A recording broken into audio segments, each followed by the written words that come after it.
آپ کو معلوم ہے کہ ماہ ربیع الاول کا آغاز ہو چکا ہے، دوسری تاریخ ختم ہوئی اور آج ہم تیسری شب میں اس وقت یہاں بیٹھے ہیں۔ یہ ماہ مبارک حضور صلی اللہ علیہ وسلم کی سیرت مطہرہ سے ایک بڑا گہرا تعلق رکھتا ہے۔ حضور کی ولادت باسعادت بھی اسی ماہ مبارک میں ہوئی، اگرچہ تاریخ کے بارے میں اختلاف ہے۔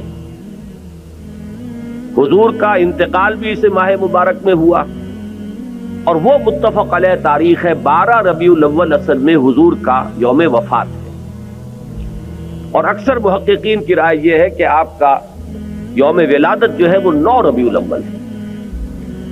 یہی وجہ ہے کہ مجھے یاد ہے کہ ہمارے بچپن میں اس دن کو جو لوگ کچھ تھوڑا بہت مناتے بھی تھے تو 12 وفات کے نام سے در حقیقت یہ نام یاد کیا جاتا تھا۔ حضور صلی اللہ علیہ وسلم کی وفات کا دن ہے، کچھ کھانا پکا کر کچھ غریبوں کو مساکین کو کھلانا، یہ در حقیقت چیز تھی کہ جو اب ہوتے ہوتے اس نے بہت ہی ایک دوسری صورت اختیار کر لی ہے۔ اب یہ ایک جشن بن گیا ہے اور ایک عید کا سا سما، بلکہ واقعہ یہ ہے کہ جو اصل 2 عیدیں ہیں وہ کہیں پیچھے چلی گئی ہیں، اور یہ جو 2 عیدیں ہم نے ایجاد کی ہیں، ایک عید میلاد النبی اور ایک عید استقلال، اگر ہم جائزہ لیں تو شاید یہ 2 جو ہے یہ زیادہ فور گراؤنڈ میں آ چکی ہیں۔ لیکن یہ کہ جہاں تک آپ کی ولادت اور آپ کے وفات کا اس ماہ مبارک میں ہونا ہے وہ ثابت ہے۔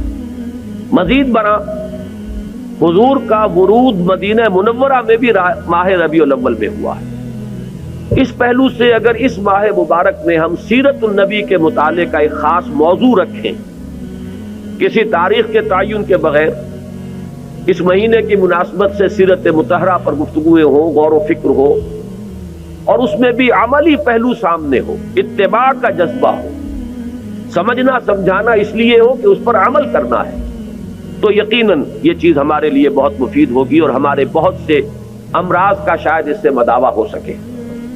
یاخذون بسنتہ ویقتدون بامرہ ثم انہا تخلف من بعدہم خلوف۔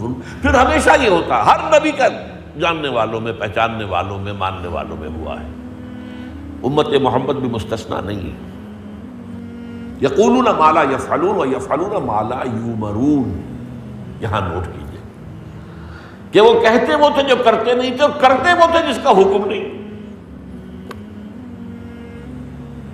عید میلاد النبی کیا حضور کا حکم ہے؟ کیا اس کا کوئی ثبوت صحابہ سے ہے؟ کیا ہم صحابہ کے مقابلے میں حضور سے زیادہ محبت کرتے ہیں؟ لیکن تھا کہ معاملہ ما لا یؤمرون، جس چیز کا حکم ہوا نہیں اس پر عمل ہو رہا۔ یہ ہے در حقیقت رسم پرستی، اور رسم کے اندر پھر اضافہ ہوتے چلا جاتا، اس پر ردے پر چڑھتے چلے جانا جو ہے، یہ دوسرا سبب ہے۔ اور اس کا ایک نتیجہ جو نکلتا ہے وہ اسی پر بات ختم کروں گا، اگرچہ ایک اور حدیث جو ہے اس موضوع پر بہت اہم ہے۔ نتیجہ کیا نکلتا ہے؟ جہاں بدعت آئے گی سنت رخصت ہو جائے گی۔ اب نماز جنازہ پر کی وہ اہمیت نہیں ہوگی، نہ نماز جنازہ یاد کرنی ہے، نہ دعا یاد کرنی ہے، کچھ پتہ نہیں، جا کے کھڑے ہو گئے ہیں، وضو بھی ہے کہ نہیں ہے، لیکن قرآن خوانی میں تو جانا ہی جانا۔ یہ کیوں ہوتا ہے؟ ورنہ یہ کہ نماز کی اہمیت ہوتی، نماز جنازہ کی، آپ اگرچہ عربی نہیں آتی لیکن ترجمہ تو اس دعا کا یاد کر لینا کوئی مشکل کام نہیں ہے، تاکہ کھڑے ہوں دل سے دعا مانگے۔ تو جہاں بدعت آئے گی وہاں سنت جو ہے اس کی حیثیت کم ہو جائے گی، اس کا استخفاف ہوگا یا غائب ہو جائے گا۔